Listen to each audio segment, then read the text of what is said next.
Hello and welcome. Did it get deleted? Looks like we started a little bit too late and Facebook just deleted us. So if you want to start it over, Chastity?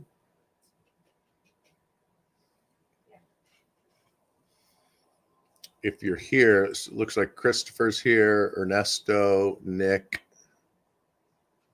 We're going to start a new stream because Facebook, we were trying to get my PowerPoint presentation to load and it just wasn't working.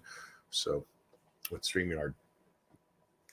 So Chastity. Well, I just do this one because we've advertised the link on Instagram and everything on YouTube, and I'll just post the link on Facebook. Okay. All right.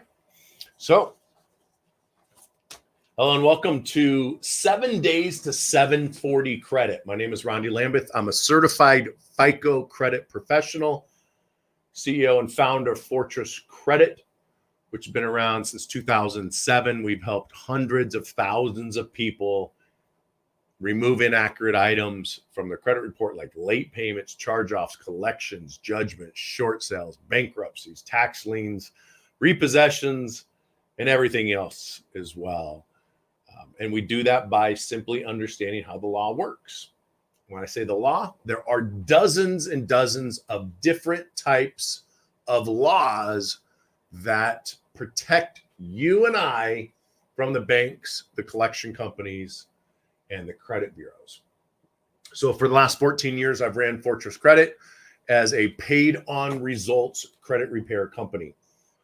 So my company pulls approximately 3,000 to 4,000 credit reports every single month. Now I bring all that up so you know that what I'm getting ready to share with you over the next 7 days is accurate and factual. And there's not very many of us that have been trained, personally trained by FICO. I think there's probably around a dozen or so of us that have that FICO certification as a FICO credit professional. So let's get started. What is FICO? FICO is the Fair Isaac Company or the Fair Isaac Corporation. It was created and founded by Bill Fair, who was an engineer, and Earl Isaac, who was a mathematician. And what they did in 1956, they created FICO in an attempt to predict the future. And since 1956, so 50 plus years now, I guess 60 years, because this is 2021 that I'm filming this.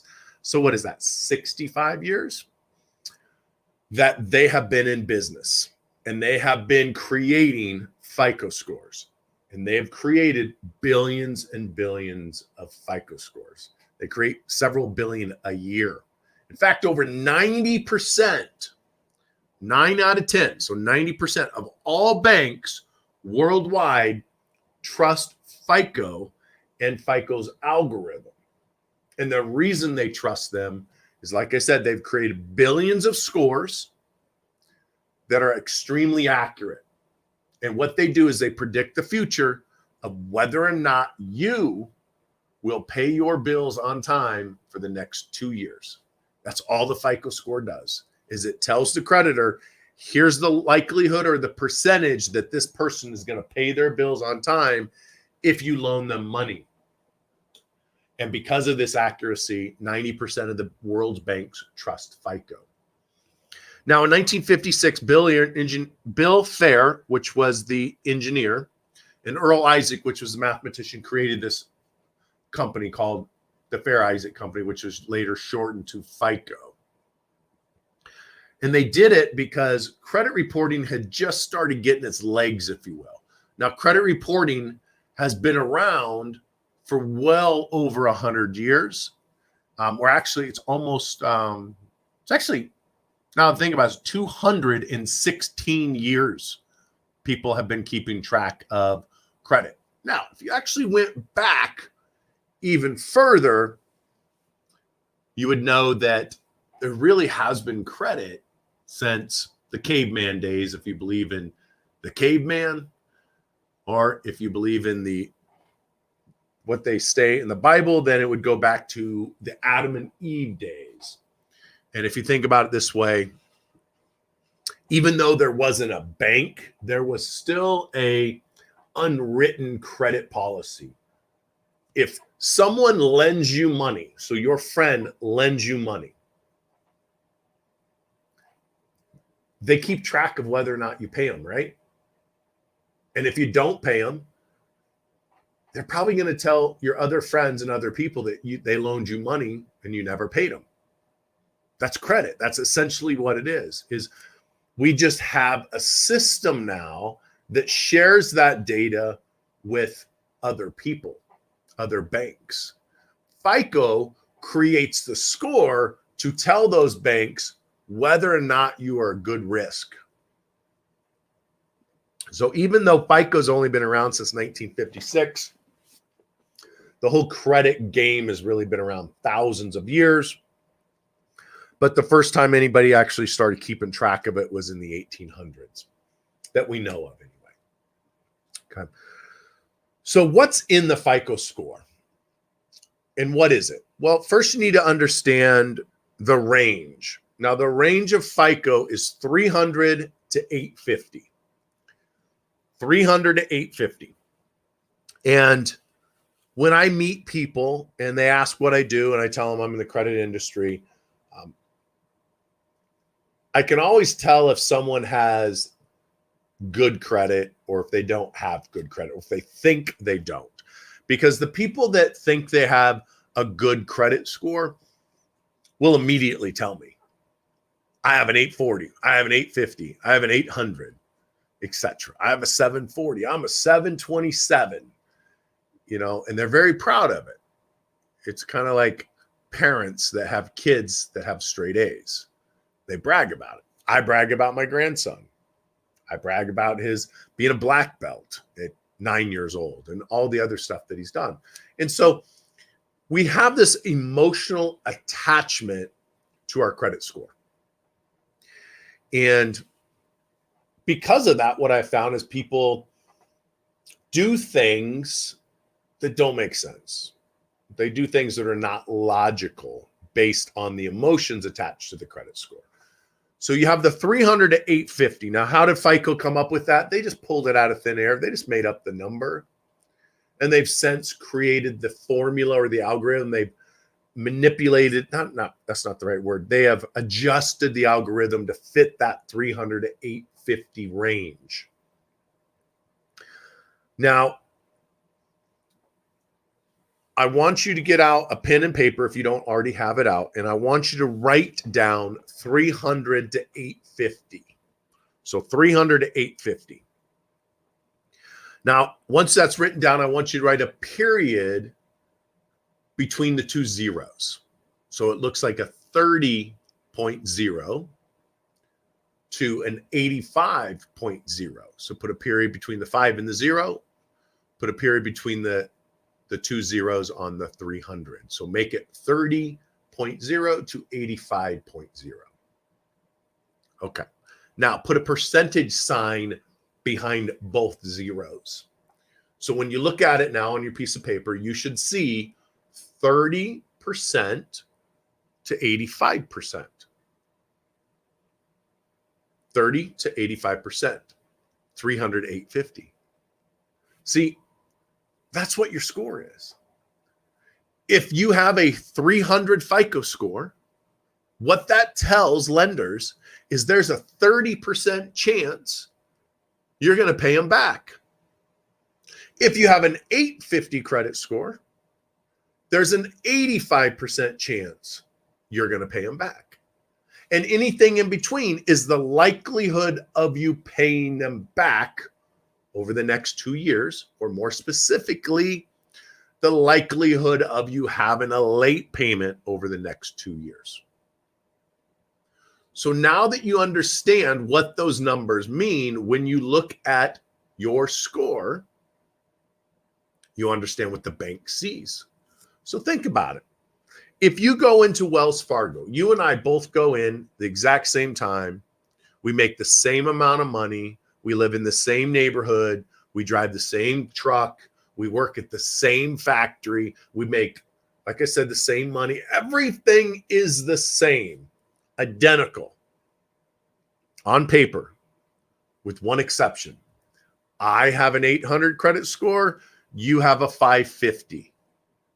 The bank looks at me and says, hey, there's an 80% chance Rondi will pay us back, a 55% chance that Joe's going to pay us back. Let's lend the money to Rondi. Flip it. You go to First Premier, which is a subprime credit card bank. They would loan you the money before they would loan money to me because they want subprime borrowers, because a subprime borrower needs the credit in order to build their credit score so they can get up to 800. And so they would loan money to you. So your credit score never gets you approved for a loan, ever. Your credit score only gets you denied a loan. See, the credit score gets you in the door, and that is it. So it's extremely important to have as high of credit score as possible. Now you know how the range is, 300 to 850. You can understand what the bank is seeing, that percentage. So think about it. What's your score? Put a period in between the last two numbers and put a percentage sign behind it. And that is the likelihood of you paying your bills on time according to the FICO algorithm. If you have a bad score, doesn't mean you're a bad person. If you have a good score, doesn't mean you're a good person. It just means that the algorithm predicts you have a higher or lower likelihood of paying your bills on time. That's all it means. Okay. So how do they come up with that 300 to 850? Well, there's 5 things that impact this score, or 5 categories. Number 1, I'm going to start with inquiries or new credit. This is something that surprisingly, when I meet with people, when I do speeches or seminars, when I do TV interviews or radio interviews, people always want to talk about inquiries. So let's get that out of the way first thing. New credit is 10% of your credit score. So 10%.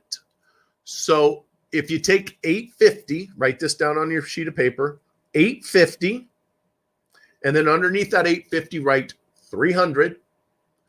And then I want you to subtract 300 from 850. What does that leave you with? 550 points. There's a 550 point spread. 300, 850. So one thing does not mean it's an 850 points because you don't have 850 points. You have 550 points because remember, it's a spread. So 550 points. So in a perfect world, regular algorithm, regular score model, which I'll talk about later, your typical algorithm in FICO, whether it's version 1 or version 10, 10% of your credit is new credit. 10% of that score. So if you have 550 points available, 55 points is set aside for new credit. Now, if you're in a different scorecard, that's completely different. And I'll talk about scorecards later on. But 10% of your credit score, or 55 points, has to do with new credit. Not necessarily inquiries. But inquiries do kind of go along with new credit. But 90% of all inquiries are completely ignored by FICO. And there is this misnomer, this wives' tale, that inquiries have a negative impact on your credit score. And it's not necessarily the inquiry that impacts the score. It's the likelihood of you missing a payment goes through the roof in your first 2 years of an account being open. See, 90% of all late payments, 90% of all late payments happen within the first 2 years of an account being open. So when you have new credit, the reason your score could potentially go down from that inquiry or when the new account shows up is because the likelihood of you missing a payment has gone up. because 90% of all late payments happen within the first 2 years. Now, depending on how old your credit report is, how many items you have on there, how many accounts, how you manage your credit, etc., could determine whether you see a large score decrease when you open a new account, or minimal or none. And in some cases, your credit score may go up when you open a new account because of how the algorithm is created. But I want to clear up, it is not necessarily the inquiry that caused the score to go down. It is the likelihood of you missing a payment because you're applying for credit and FICO doesn't know if you got approved or not. So a lot of times when you have the inquiry, your score will come down. And then when those accounts report, it may go back up and it kind of levels out. Now, inquiries will stay on your credit for 2 years. They automatically stop impacting your credit score if they're in that 10% that do after 1 year. Most after 6 months. And remember, 90% of all inquiries are completely ignored by FICO.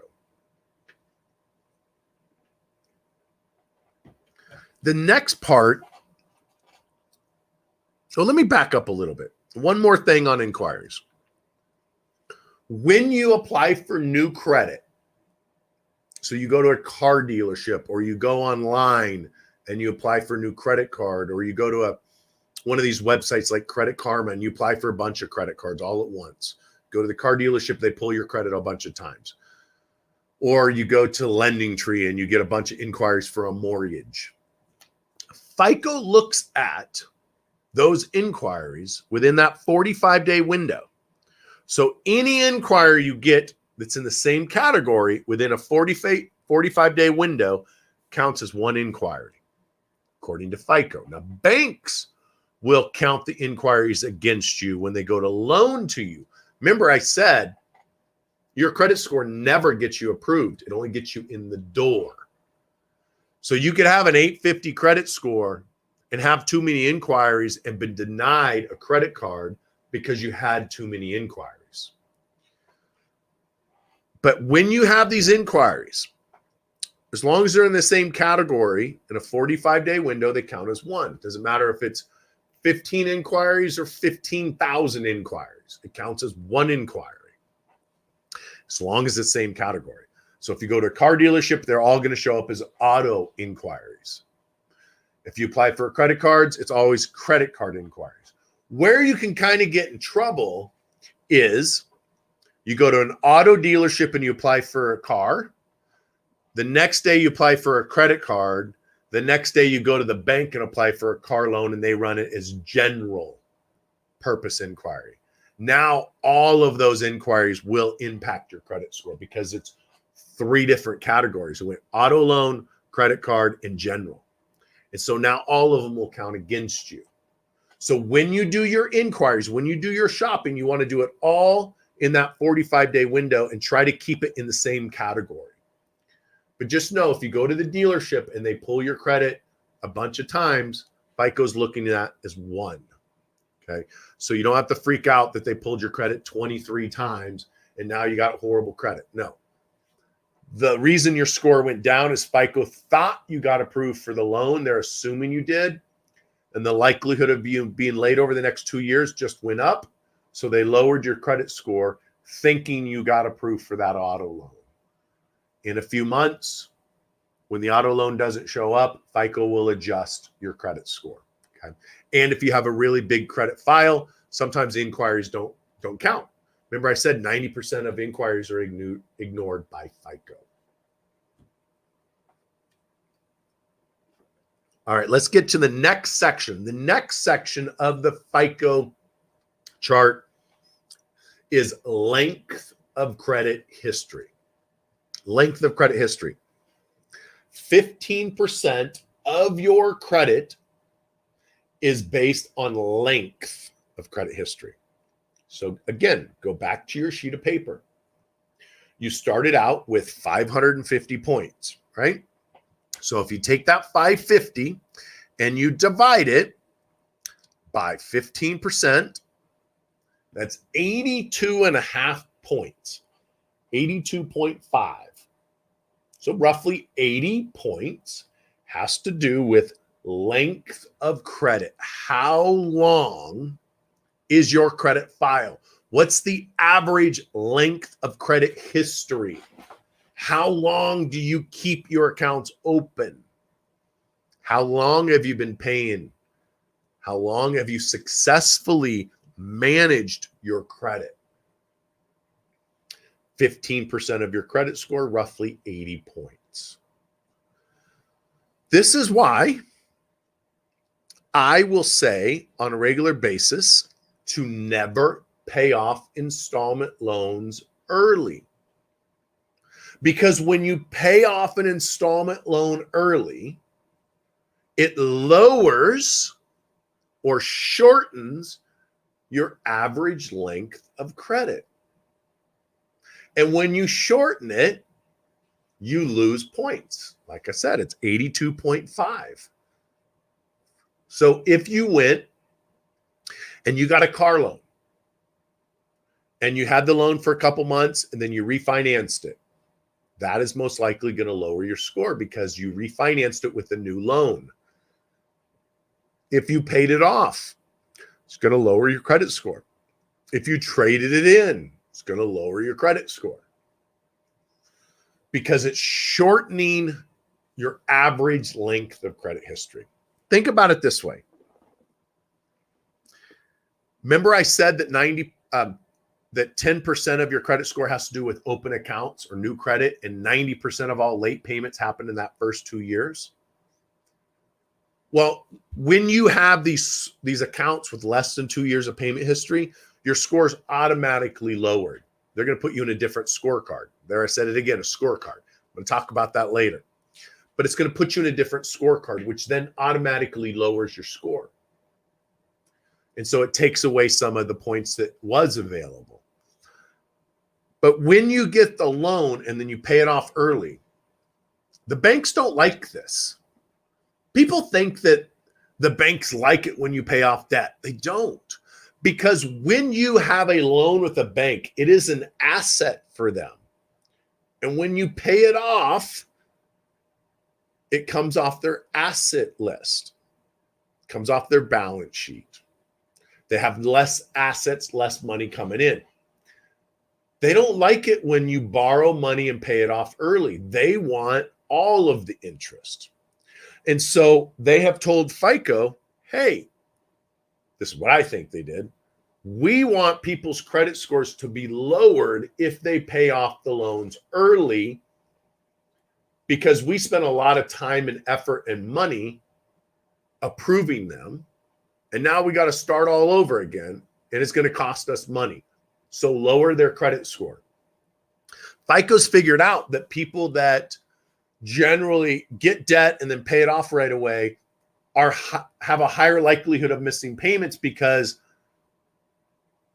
they're not used to making payments. They want to see you managing it over years.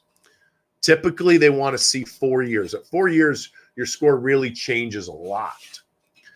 But 90% of the late payments happen in the first 2 years. So 15% of your credit score, or 82 points, has to do with length of credit history. So what can you do to increase the length of your credit history? One, don't pay off loans early. So, and when I say loans, I'm specifically talking about installment loans. Now, what is an installment loan? An installment loan is a loan that has a set amount of payments for a set amount of time, and it's the same payment every month. So a car loan, motorcycle loan, student loan, personal loan. Those are installment loans. You go to the bank, you borrow X amount of money for 4 years at 10% interest, 48 payments of X. That's an installment loan. What's not an installment loan? A mortgage. Because it's a mortgage. It's not an installment loan. A line of credit. It's a line of credit, not an installment loan. Credit card is not an installment loan. Okay, so we have lines of credit, we have credit cards, we have mortgages, and then we have installment loans. So you never want to pay off an installment loan early, because if you do, it shortens your average length of credit history, which will eventually stunt your credit score and lower your credit score. So what can you do? Well, what I teach is if you have an auto loan, you want to pay it down quickly, but not off. So you want to pay it down. So what does that mean? Let's say that you bought a truck and it's a $50,000 truck and you're going to finance it over 5 years. But the interest rate's pretty high. It's 10%. And you don't want to pay high interest. So you listen to some people on the radio and they said to pay off your debt, that debt is dumb, cash is king. And you decide to follow their advice and you pay off that car loan. Your score is going to go down. So what can you do? So instead of paying it off, pay it down. So if you owed $50,000 on it, pay it down to like $49,500. Okay, so pay it down to $49,500. And now just pay $10 a month, $3 a month, or whatever until the loan matures.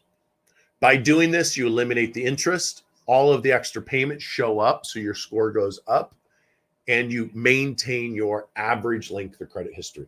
Now I have other courses, and I'm going to do more courses on that later, but I just want to get into that.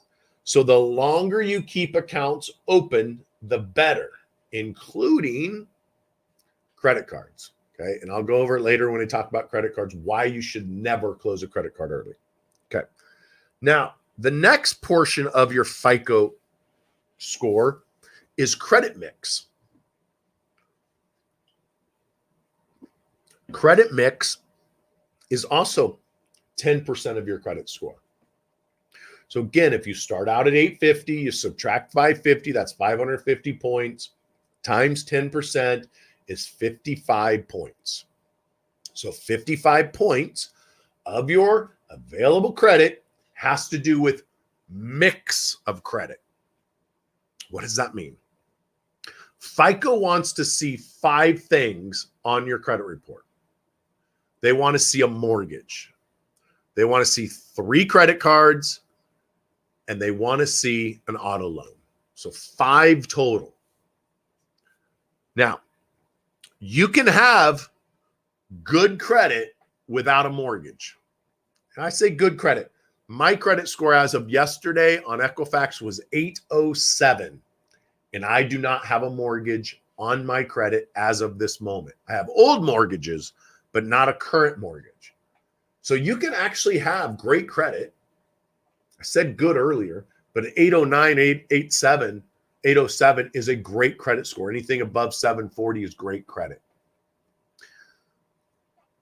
You can have great credit without a mortgage, but you cannot have great credit without the 3 credit cards. You can have great credit without an installment loan, but you can't without the 3 credit cards. 3 credit cards are very, very important when it comes to your credit score. Most of the FICO credit score, most of it has to do with credit cards. So even though I'm going through these percentages, most of everything of all those percentages is on those credit cards. Okay. So you need to have 5 things to have the perfect score. Now, if I had a mortgage right now, an open mortgage, I would assume I'd have a 25 to 30 point higher credit score. So instead of being 807, I would be 832 to 837. Okay. And the only reason you want to have above a 750 credit score is so you have wiggle room in there. If you max out a credit card or have an inquiry, you don't drop too much. Okay. So 10% of your credit score is mix. You want to have a good, healthy mix. 3 credit cards, a mortgage, an installment loan. If you get unbalanced, where you have 20 credit cards, no mortgage, no installment loan, FICO could take away some of those points. If you had a mortgage but no auto loan and no credit cards, FICO is going to take away almost all your points, not just the 55. So you need to have a good mix of accounts. Now, the next portion is amounts owed. So 30% of your credit score is based on amounts owed. So remember earlier when I said that the majority of your credit score is based on credit cards? This is where it really hits you. See, 30% of your credit score is based on how much you owe. FICO really does not care how much you owe on a mortgage versus how much you paid for it. So for example, I'm getting ready to buy a house. I was supposed to close actually today, but I have a piece of property in Florida, and the reason I'm not closing today is because I don't have proof that I don't have a mortgage on my property in Florida. And I asked the underwriter, how do I prove that I don't have something other than I don't have it? It'd be easy to prove that I had a mortgage because I would just show the mortgage, right? And so I had to hire a title company, do a title search to show the underwriter at VA that I did not have a mortgage on this property in Florida. And once that, I'm supposed to get that back today, and then I'll close. So I will have a mortgage in a week from now. And it'll probably show up on my credit in the next 30 days. How is that relevant? Because I'm getting a VA loan. Now, VA loans up until 2 years ago were limited to a very small amount of money. For example, up until 2 years ago, where I live, the most I could get a loan for was $437,000. The average home where I live is $700,000. I live in Boise, Idaho. The market here, the real estate, is more expensive than Southern California. It is absolutely insane here. But fortunately, Donald Trump changed the law, did an executive order that stated that there's no longer a limit to VA loans. So now all veterans are able to get unlimited amounts of money with no money down when they go to get a mortgage. So back to the 30% amounts owed portion of your FICO score. I'm getting ready to get a mortgage. I'm putting zero down, not one penny down. So when I get that mortgage, it's going to show opening balance this, balance due this, or current balance this, and then the payment. FICO doesn't care that the loan balance is the same as the loan original amount. On a mortgage, FICO doesn't care. On an installment loan, a student loan, a personal loan, a car loan, motorcycle loan, those are installment loans or examples of installment loans. FICO cares a little bit. So when I said to pay extra on your car loan, those extra points show up. It lowers your balance on the loan, which then increases your credit score a little bit. It's not a lot. It's a little bit. However, when you have a balance on a credit card, it is a huge amount.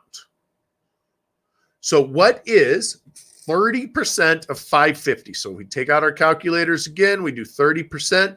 That's 165 points. So this portion of the FICO model is 165 points. But I'm going to prove to you that credit cards are more than that. So even though I'm giving you the range or the percentages, I'm going to show you that when FICO looks at your credit cards more heavily than everything else, and so it really messes up the math. Okay. All right. On a credit card, how much you owe is extremely important. And in other videos, I taught how you should use a credit card. So I'm not really going to get into that here, but I will tell you, your balances matter. So remember earlier when I said my Equifax credit score was an 807 yesterday? My Experian and my TransUnion were in the 650s. 156 points different. Equifax was 807, Experian was 656, and the other one was like 651. What's the difference? The difference was I had one credit card that was reporting to Equifax and to Experian and TransUnion, but not on Equifax. One credit card that was maxed out. My city, I had two credit cards, my American Express and my American Airlines credit cards. So I had two credit cards. For some reason, these two credit cards are not showing up on my Equifax. So on the screen, we have it here. I can't quite see it. I think it says 656 for TransUnion and 652 or 653 for Experian. And then 809, I stand corrected, 809, not 807. And I stand corrected again. That was July 19th, not July 21st. So 2 days ago, my credit score was 809. Why the difference? Why the 156-point difference? Because of those two credit cards. Now, if I had a history of maxing out my credit cards and keeping a balance on them, you would not see a 156-point difference.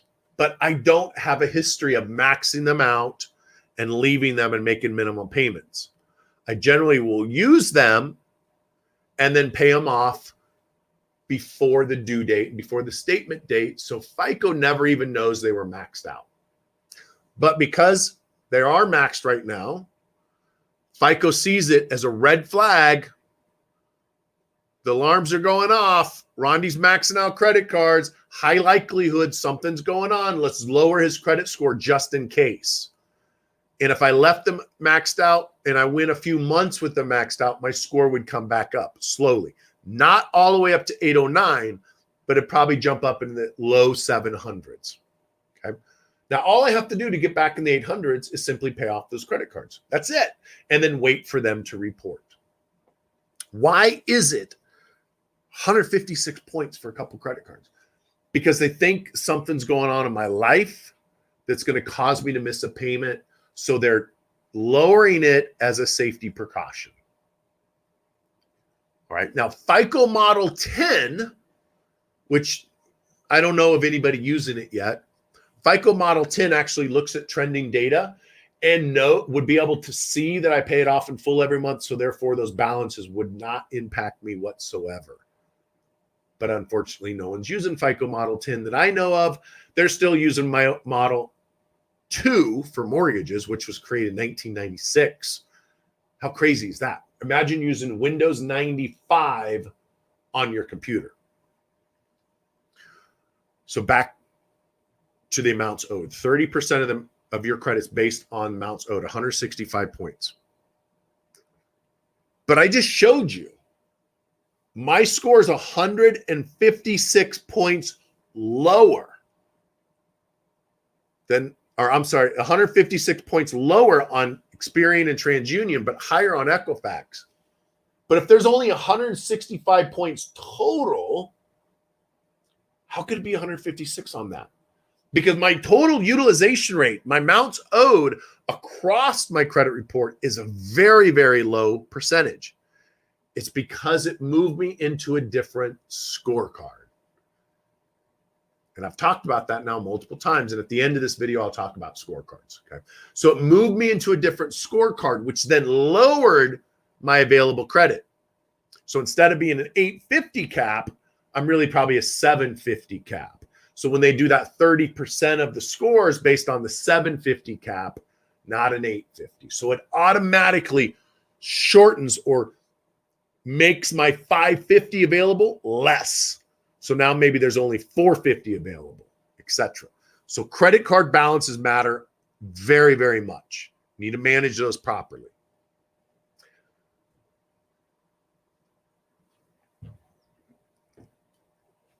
All right, let's go into the very last portion, which is what everybody focuses on.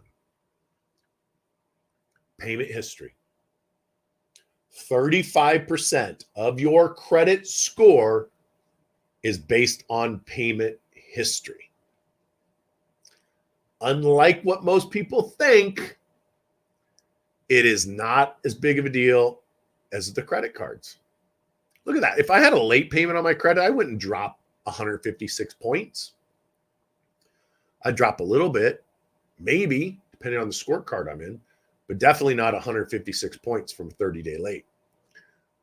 And it depends on what the late payment's on. So let me explain. Remember I said FICO wants to see 5 things on your credit: 3 credit cards, an installment loan, and a car loan. A mortgage. If I miss a payment on a credit card, so let's say that I did something that I see people do all the time, and it really sucks for these people. But they get a credit card, they think they closed it, but they didn't. They stop using it. A year goes by. They're on e-statements, so they don't get a statement in the mail. So when they start missing payments because an annual fee becomes due, annual fee shows up, $25. Next month, the payment due is $3, and they missed that $3 payment. And they missed it because they're set up on paperless statements, so they never even check. They don't log into bankofamerica.com and check it, right? Because they thought they closed the account or they forgot about it. And so they get hit with a 30, a 60, a 90, all the way up to 180 days, and then it gets charged off over a few dollars. Now, if you were a bank and you're looking at someone's credit report and you see a charge off for a few little dollars and you ask the person what happened, oh, is the annual payment, I forgot to pay it. FICO knows that doesn't mean that potentially doesn't mean that you're going through financial hardship. You just maybe are irresponsible. You just forgot. And so that late payment's going to have a less of an impact than if you missed a car payment. When you missed a car payment, FICO's like, wait a minute, something's up here. The credit cards are one thing, but he just missed a car payment. If his car gets repoed, he's not going to be able to go to work. And if he can't go to work, he most likely won't make the mortgage payment. They're going to lower the credit score much more than on a late payment, a 30-day late on a credit card. Does that make sense? Do you see how that varies and why you need different mixes on there and why payment history is so important? So payment history on a credit card is not as big of a deal as it is on a car. Now, let's talk about student loans. Do you know prior to COVID hitting, 40%, it was 44% of people with student loans were not making payments at all? 44% were not making payments. So FICO will see that and say, okay, well, it's a student loan. People just choose not to make payments. Yes, they're going to lower your credit score, but not the same as if you missed the payment on a credit card, not the same if you missed it on a car loan.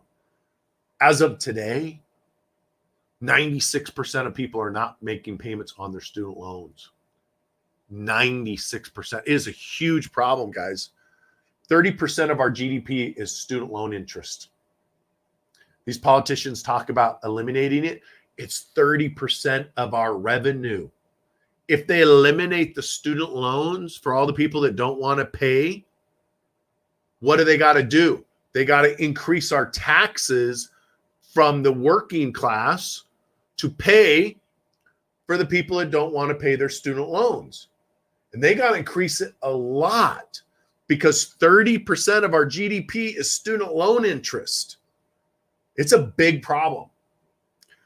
The FICO says if you miss a payment on a student loan, it's not as big of a deal. Credit card, a little bit bigger deal, but not as big as a car loan. You miss a payment on a car loan, it's a big deal. Now, what do you think happens when you miss a payment on a mortgage? Do people just happen to forget they have a mortgage? No, it's like the first thing people pay for because you can lose the credit cards. They're not going to come repo the big screen TV that you bought with their credit card. You can miss a payment on a student loan. They're not going to throw you in jail yet. You can miss a car payment and hide from the repo man for a little while. But if you're missing a mortgage, there's some major financial problems there. FICO thinks things are getting bad. So if you miss a mortgage payment, you're going to see a large drop in that credit score. It's going to move you to a completely different scorecard, and you're going to see a big hit. So when I talk about payment history, not all payments are equal. Now, 35% is your payment history. It doesn't say negative payment history. It just says payment history. That includes the positive payment history. So if you went and you listened to that lunatic on the radio that says cash is king, debt is dumb, and you cut up your credit cards, you paid off your installment loans, what did that just do to your payment history? It just eliminated it from growing. So not only did it in fact impact the payment history, which is 35% or 192 points, it also affects the amounts owed in a negative way. It affects the credit mix in a negative way, and it affects the length of credit history. So there's 90% of your credit score is impacted by closing accounts and paying them off early. So that's a bad idea to pay off and close accounts. So that's how the credit score is created. Now let's talk about what types of credit score. Let's go over the score range again. I went over it's 300 to 850. But people always ask, well, what's a good credit score? So good credit is 740 and above. And what's funny is on FICO's website, they say very good is 740 to 799. But they don't have anything above that, even though it goes to 850. Find that interesting? It's because it's extremely rare to be over 800 and nobody really cares. Okay. So very good is 740 to 799. Good is 670 to 739. That's according to FICO. 670 to 739 is good credit. 580 to 669 is fair. 580 to 669. Remember the percentage? If you're at 580, 669, that's a 58 to 66% likelihood you will pay your bills on time. Would you loan to somebody with a 58% chance of getting your money back? And then anything under 580 is bad. Now, I know the range says it's 300 to 850. I've never seen a credit score below 400, and I've only seen one or two 850s, and I've seen a few 800s and plus. Okay. So even though that score is 300, 850, if you have a name on a credit report, you can basically get a 400 credit score, right? So it doesn't generally get that low. So those are your ranges. Again, anything over 740 is considered good credit. Now, the different types of FICO scores, there's FICO 1 through FICO Model 10T. Depending on the lender and what type of credit will determine what score model they use or what version. So with auto loans, there's FICO Auto 9. There's FICO models 2, 4, and 5. Those were developed prior to 2001. So those are your older models. FICO Model 2 was developed in 1996. And then 4 and 5 was obviously after that. And then you have FICO Model 8. FICO Model 8 is the most commonly used FICO auto score. FICO Model 8. Now, on credit cards, the most commonly used FICO score is Model 8. Some lenders will use FICO's Model 2 through 8, but most are using FICO Model 8. Mortgages, by law, must be FICO Model 2, 4, and 5. By law. Why would the government tell the mortgage companies You have to use a 25-year-old software that was developed before most people had internet. You must use that outdated 25-year-old software when it comes to mortgages. Why would the government do that? It's law. Mortgage companies have to use FICO Model 2. There is, if I pulled your FICO Model 2 credit report and I pulled your FICO Model 10T, you're going to have about a 100-point higher credit score with FICO Model 10 than you with FICO Model 2.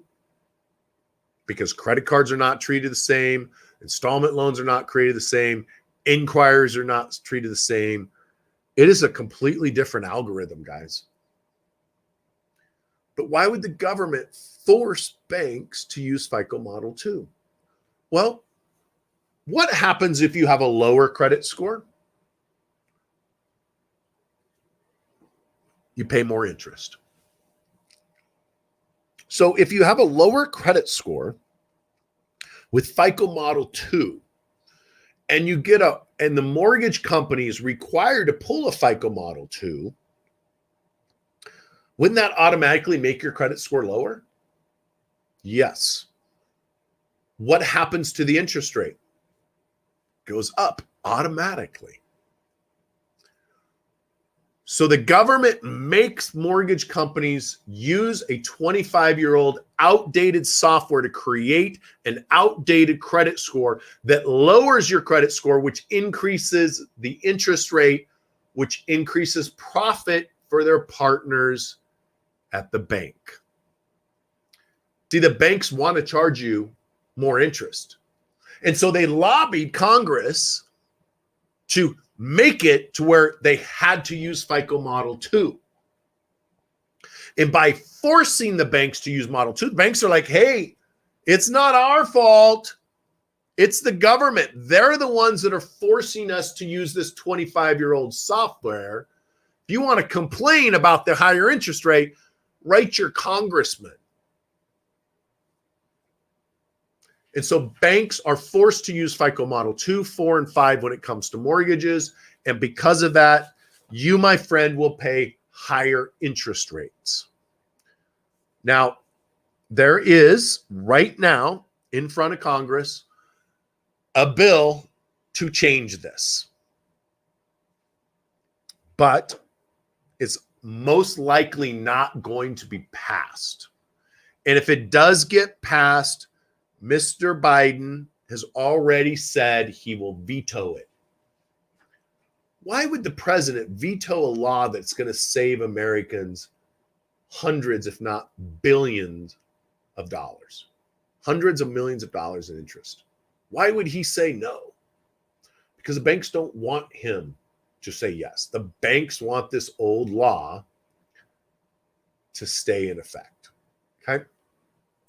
So those are your different models. Again, FICO Model 1 through FICO Model 10. No one is using FICO Model 10. Now, earlier I talked about scorecards. So scorecards are, think about it this way. Have you ever been to a carnival and they got the little cups and you throw the ping pong ball in it, but for whatever reason, that ping pong ball never wants to go in the right cup?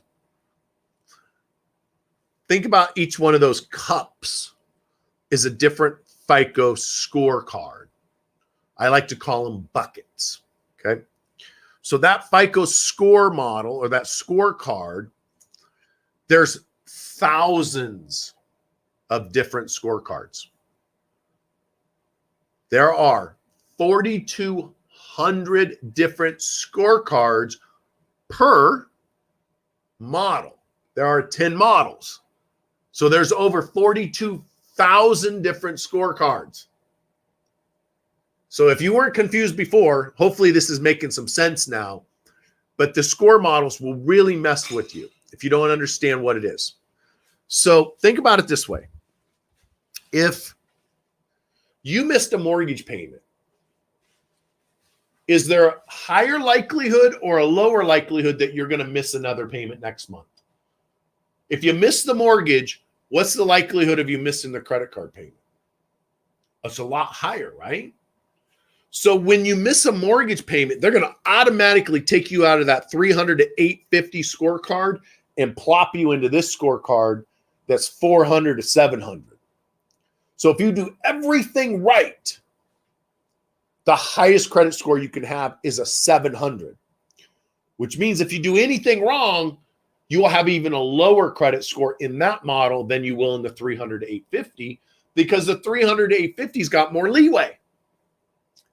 And then you not only miss the mortgage, but you get a collection. They're going to move you from that scorecard into that scorecard. And now this scorecard, the new one, is a 400 to 650. You do everything right. Highest credit score you're going to have is a 650. And then you go file bankruptcy. They're now going to take you out of that scorecard and they're going to put you in this scorecard. And there's 42,000 different scorecards, guys. And it just keeps moving around. There's different scorecards based on whether it's an auto loan, a car loan, a mortgage loan, or a credit card. I said auto loan and car loan, same thing, right? But depending on the type of loan is also different scorecards. And so that's why your scores can be so much different regardless of where you go to get the credit. Okay, so those are scorecards. So the best scorecard you could be in is a 300 to 850.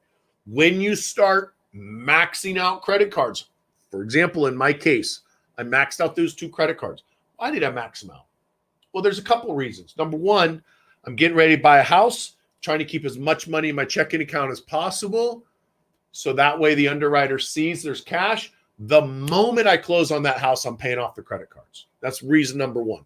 Reason number two is I'm trying to get those 2 credit cards to give me a higher credit limit. Both of them have $50,000 credit limits. I want a $75,000 or $100,000 credit limit on them. They're business credit cards. Unfortunately, they're reporting to my personal credit. Some business credit cards do report to personal credit. But in order to get them increased, I got to max them out and I got to leave them maxed out for a little bit. I am not going to pay interest though, guys. I'll pay it off before the due date. So I don't want to pay the interest.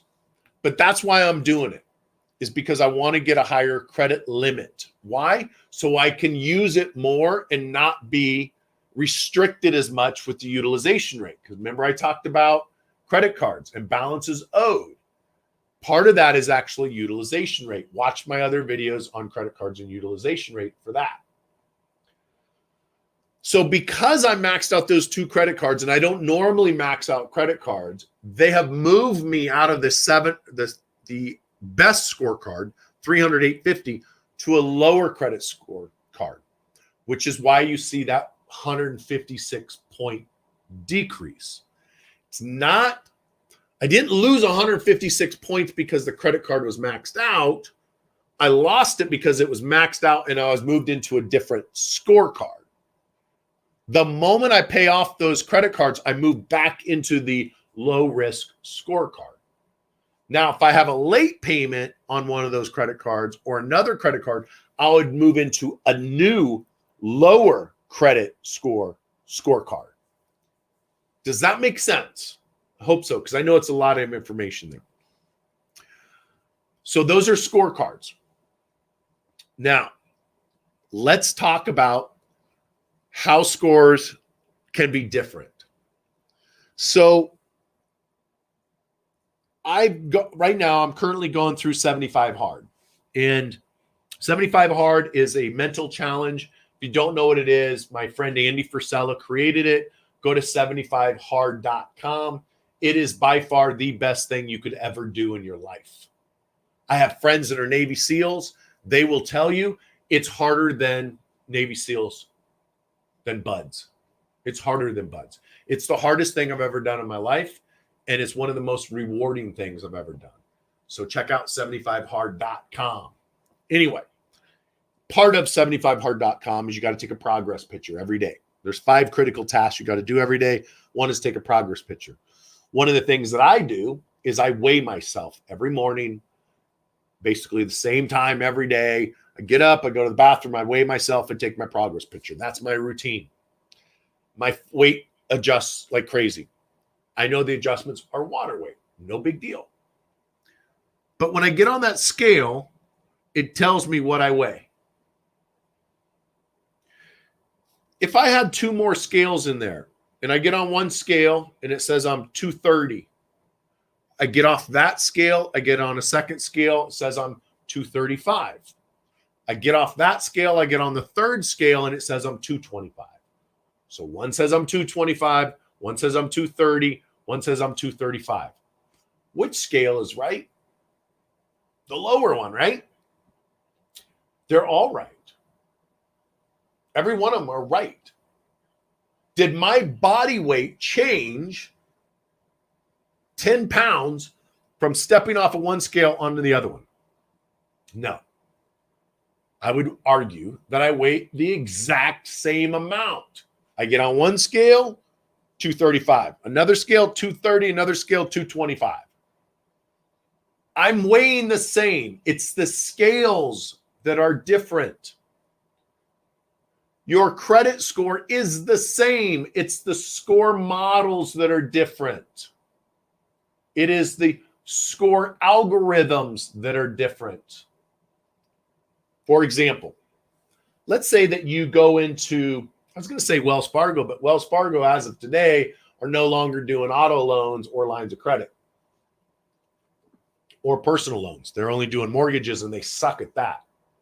So anyway, let's say that you went into US Bank and you go into US Bank and you deposit some money and the teller says, hey, would you like to apply for a credit card? I would give you an extra $50 in your deposit. And you're like, absolutely. And she does her thing, hits enter. A few minutes later, you get a $5,000 credit card from US Bank. And you're going to have a credit score. And that's going to be a credit card score. And let's say it's 750. And then she says, oh, I noticed the check that you deposited was a business account. Would you like to meet with our business banker? And you're like, sure. Because, she tells you there's all these benefits. So you're like, sure. And so she sits you over there on the couch and you wait a few minutes. And then a few minutes later, business banker comes over and they meet with you and they're talking. They're like, hey, let's get you a line of credit for your business so we can help you. You're like, sure. She does her little thing, hits enter. That one says you're a 725. But a few seconds ago, you were a 750. Why is it different? One was a credit card. One is an installment loan or a line of credit. Different models, different scales. Then she finishes up and she says, oh, I noticed on your credit report, you have an auto loan and a mortgage. Would you like us to refinance them? And you're like, absolutely. So they pull your credit for the mortgage. You're 680. Why is it different? Because it's a mortgage score that's using a 25-year-old software called FICO Model 2. It's 100 points lower. But they refinance you anyway because you only needed a 640 with their bank to get a mortgage. Then she's like, I see your truck on here. You're paying 7%. We can get that down to 4%. Let's refinance it. They pull your credit again. This time they use the Beacon model, which is model 4, and it says you're an 800. You're like, holy cow, I went from 650 to 725 to 750 to 800 in a span of a few minutes. Did you really change that much? No. Your credit score is the same. It's different models. Now, why did the Beacon model go up to 800 and the mortgage model went down to 680 or 640? Because the Beacon model, which is for auto loans, is specifically looking at auto loans. They're ignoring your credit card balances. They're ignoring your mortgages. They're ignoring the inquiries. They are looking, have you had an auto loan? Did you make payments? Did you have a repossession? No. Super high score, 800. So now you got a 640, a 725, a 750, and an 800. Which one's right? Which one is your real score? Well, I have a shocker for you. You, my friend, don't have a credit score. So this whole time I've been talking about your credit score when actually you don't have a credit score. None of us have credit scores. None of us. See, the reason that U.S. Bank, when they pulled your credit 4 times, got 4 different scores is because it's 4 different models, 4 different scorecards, different algorithm. And it's not your credit score. It's your credit report's score. You don't have a credit score. Your credit report has a score. And that score will widely vary depending on what scale that credit report is put through or put on. So when they pull the mortgage versus an auto versus a credit card score, it is going to vary. But it's not your score that's changing. It is the report's score. Think about it this way. If I took out my phone right now and I took a picture here, and then I put the phone down, and then I decide I'm going to take another picture, is it exactly the same? So I do one picture, I look at it, I didn't like it, so I take another picture. Are they exactly the same? No. Why not? Because the picture was a snapshot of that very millisecond in time. Fast forward a second, I got more wrinkles. I'm more dehydrated or whatever. It has changed. Notice here versus there. So if you're watching this versus listening, I'm moving my camera around. So here would do one picture. Here would be a different picture. They're different pictures, different scores because it's different. It's a different report we're looking at.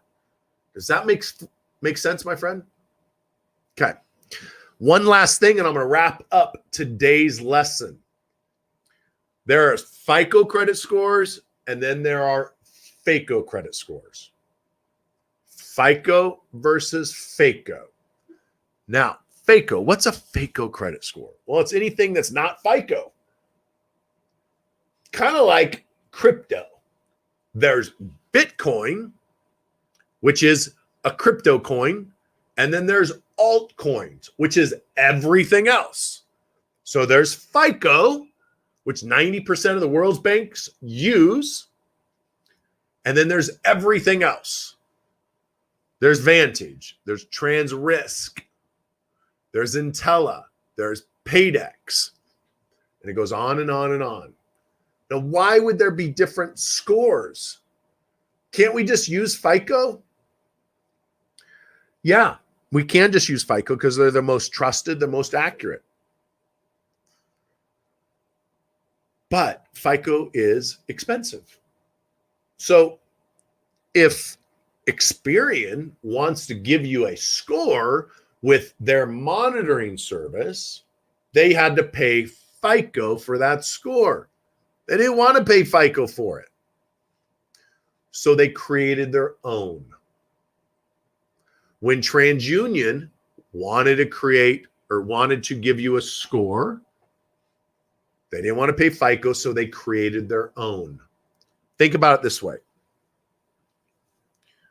There's a PC computer, right? And then there's Apple. And then inside the PC computers, we have lots of different versions. We got Dell and HP and Compaq and all the other name brands, but they all run off of Microsoft. So think of Microsoft. They're a software company. So is FICO. It's really a software company that predicts the future and creates a score. The credit bureaus are like the manufacturers. They don't have to put Windows or Microsoft products on their computer. So if Dell decided, you know what, we're going to use Linux from now on. We don't want to pay for Microsoft anymore. We're going to put Linux on our computers. They could do that. There's no law that says Dell has to use Microsoft. There's no law that says Experian has to use FICO. And so they created these other scores called FICO scores. So almost everywhere you go online is a FICO score, unless you go to myfico.com or specific websites that use FICO. Not all of them use FICO. Very few of them use FICO. Most of them use Vantage. There is a bill right now in front of Congress trying to make it to where banks can start using Vantage when they go to do a mortgage. Why? Because Vantage scores are higher. And if you've ever pulled your FICO score and then went online to Credit Karma and you're like, what the hell is this 200 points different? It's not because Credit Karma is better than FICO. It's because it's a different model. It's a different software. Just like Windows is different than Apple. Two different companies in competition for each other, or in competition for each other's clients, two separate softwares. That's what basically the difference between FICO and FICO. Now, the spread is about the same. Most Vantage scores are 300 to 850. Most FICOs are 300 to 850. Some are 0 to 80. Some are 0 to 100. But for the most part, they're trying to stay in that 300 to 850 to create less confusion for you. So just remember, just because somebody says your credit score is something, remember, it's not your credit score. It's your credit report at that instant in time's score. And it varies depending on the scale or the model. So remember that. The bathroom scale. You got 4 different scales lined up. You have 4 different scores that you could get by going into a U.S. bank and applying for 4 different types of loans. So that is how FICO scores are calculated. I hope you found this information valuable and hopefully you can learn from it. Please share it with your friends. And then make sure you tune in for day 2 of 7 days to 740 credit. All right, now I'm going to do some Q&A. So if you are editing this, this is the part where you'll edit it. So let's get into it. Thank you guys for all the questions. Let me get some drink here. Chastity, when's the next one? Is it in 7 minutes? No, it's half now. Okay, cool.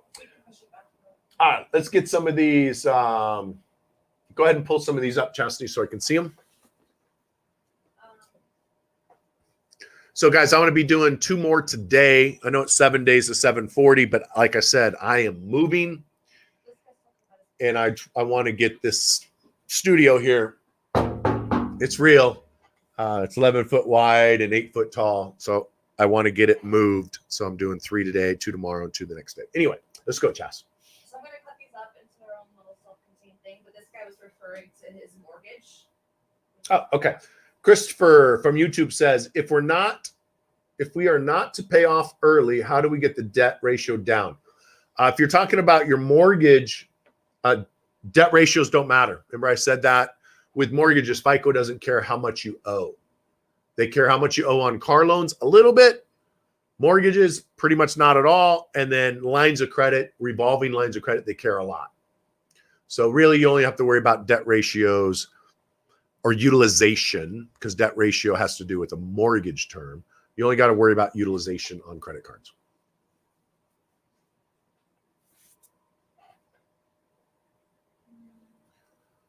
Chastity's just going to pull these up for me, guys. I had one question on Facebook that's not popping up here. Okay, what was here's one in the meantime. okay?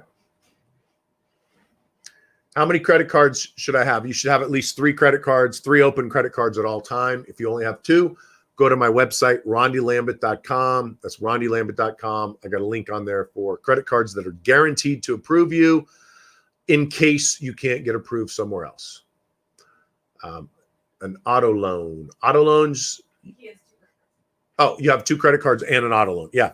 Yeah. So get 3 credit cards. You need 3.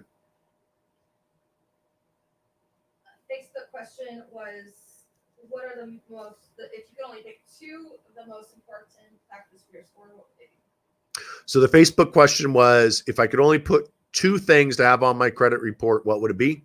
Credit cards. Credit cards are the most important thing to have on your score. Not the second most, the most important thing. So if you only could have 1 thing on a credit report, or 2 or 3, it would be credit cards.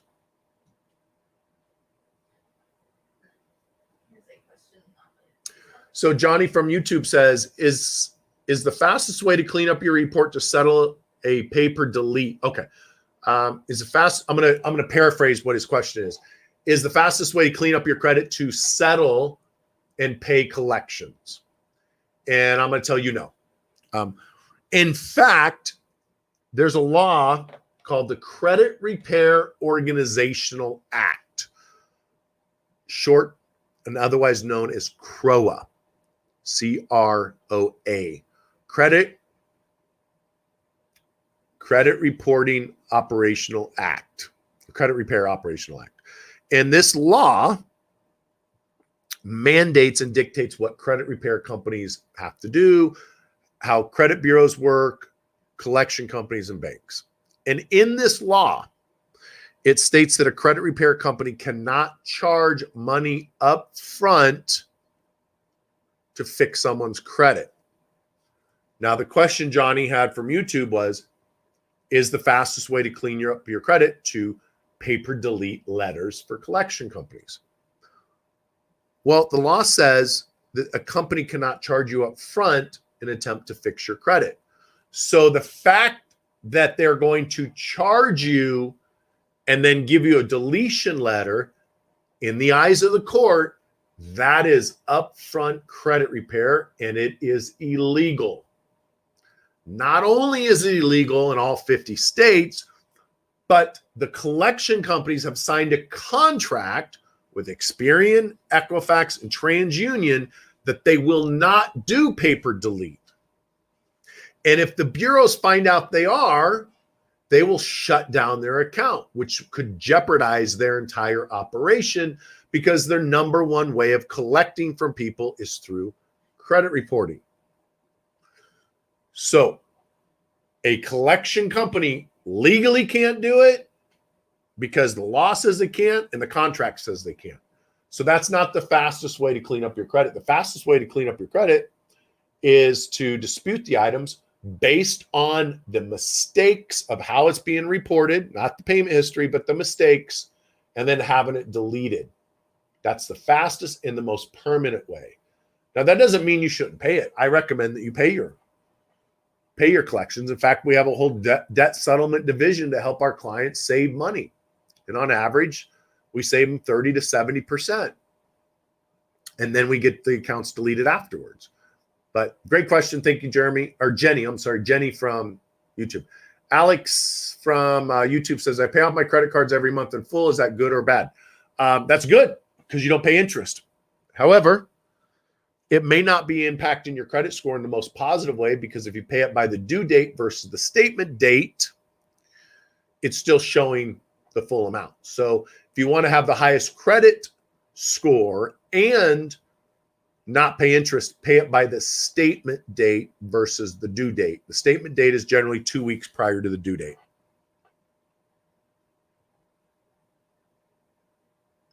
Gino from YouTube says, is there ever a problem with having too many credit cards?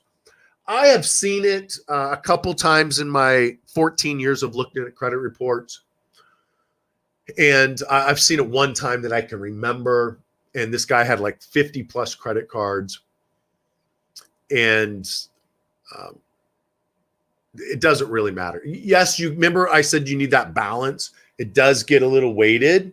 So yes, you will lose some points from it, because when you have more than 3 credit cards, the likelihood of you being late goes up unless you can prove that you've made the payments on time.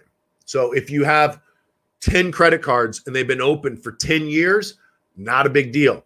If you got 10 credit cards and they've been open 10 days, big deal. Okay, so keep that in mind. The longer your credit history is, the longer your credit report is, the less likely that these extra credit cards are going to hurt you. So in the most part, the more credit cards you have, the better. But there is something to say with new credit. And then these aren't related to this one, but I'm going to cut them up for other episodes. Paulina from YouTube says, do you recommend having business credit card or just business checking account? I definitely recommend business credit cards. 100% recommend business credit cards. I personally use a lot of business credit. When I was talking earlier on that segment about my 2 credit cards that are maxed out, those do show up on my personal credit, and I normally would not use them the way that I'm using them right now, but they do give me the most amount of points. So that one card gave me 100,000 points just to use it. I had to spend like $3,000 in 3 months or something. And I did that in one day on Facebook ads. So I got like 100,000 points. To give you an idea what 100,000 points with American Airlines gives you, I'm flying first class in a pod in a 3-story plane direct from San Diego to London, London to South Africa for 25,000 points. So because I spent $3,000 on this credit card, I can fly to Africa 4 times for the amount of points that I got from just opening that account. So was that worth it for me? Absolutely. Is it recommended to use business credit? 100% of the time. Highly recommended. Felice from YouTube says, how long does it take to delete vehicle repos? It depends on the company and how long it takes them to follow the law. I got a shocker for you. If you bought the car, the vehicle, at a car dealership, and the dealership helped you with the loan paperwork, it's not an auto loan, my friend. It's a retail installment contract. Therefore, it can't be legally reported on your credit at all because they're reporting it as an auto loan, and it's not an auto loan. So that violates federal and state law in the fact that they're reporting it. So if they follow the law, when we dispute the repo, we're going to talk about how it's not an auto loan, that it's actually a retail installment contract. And legally, they have to remove it or correct it. So if they follow the law, they should fix that repo within 24 hours. Generally, takes about 90 days for us to escalate it to the legal department, threaten to sue them before they correct it.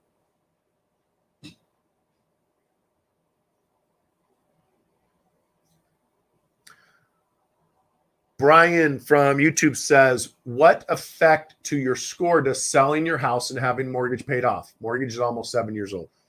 The good news is FICO doesn't really care much about mortgages, other than if you have a mortgage, you get 25 to 30 extra points, because they found that people with mortgages are less likely to have credit issues in the future, because if you got a mortgage, it means you're probably financially stable. So therefore, there's a less likelihood of you missing a payment. So it moves you into that different scorecard. So by paying it off, it really doesn't affect it much. Like I said, when I paid off my mortgage in 2018, I think I dropped like 15, 20 points. When I got the mortgage my score went up like 25, 30 points. It'll be interesting when I pay off my credit cards next week and then I do the loan, I will purposely keep all the credit cards down to see what that mortgage does. So generally paying off a mortgage doesn't impact your credit score very much. Does it affect your average credit card history? Or the average age of It account? does. So if you pay off that loan early at 7 years versus waiting until it's 99 months reporting, that will lower your average length of credit history. Once it hits 99 months, that's the maximum amount that the credit bureaus report. They'll report an account for 30 years, but the maximum number of months that they show up on the credit report is 99 months. So if it's 99 months or older and you close it, it doesn't really matter. It does a little bit, but not very much.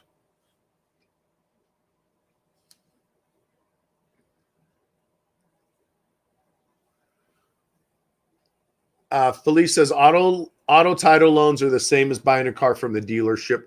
Yeah. When you go to a dealership and you get a loan, whether it's a title loan, I mean, they're all title loans, but when you go to a dealership, it is not an auto loan.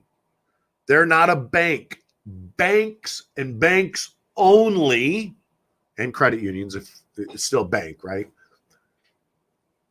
Banks and credit unions only give out auto loans.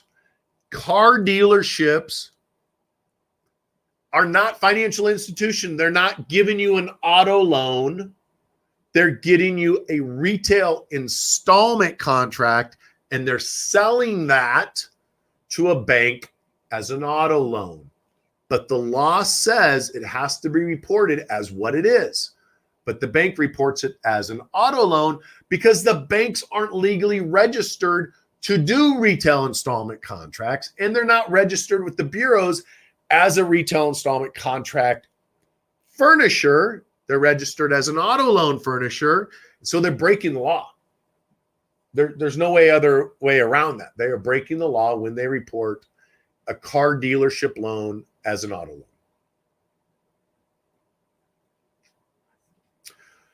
Christopher from YouTube says, I wish I'd known you and your staff in 2019. So do I. So do I. You'd be buying a bunch of real estate right now. Or stacking a rack in cash for the crash that is coming. That kind of rhymed, kind of rapper. Stack and rack cash for the crash that's coming. Okay. That's my rapping skills. Brian from YouTube says, you mentioned business credit. When will the training be available in Fortress University so we can learn how to get that? I was going to try to have that up and running by August 1st. I don't think that's going to happen. That's the free version. So if you're already a member of Fortress University and you signed up in June or July, I'm giving you free business credit. The free business credit, it's a silver plan in business credit. If you want the full-blown VIP treatment, we have what's called the gold program for business credit. That you can buy on the website right now for $3,000. But the free version will probably be the middle of August, if not at the latest September 1st. It really depends on the move because I want to do it in the studio. But and then we have to edit it and stuff. So at the latest September 1st, but most likely the middle of August. Let's push out the next one. All right, guys, I'm going to wrap this up because I got 2 more to do today. And tune in. We'll do the next one at what, 2 o'clock, Chesney? Yeah. We'll do the next one at 2 o'clock, 1 o'clock Pacific Standard, 2 o'clock Mountain. So 1 o'clock Pacific Standard, I'll do another one. See you guys.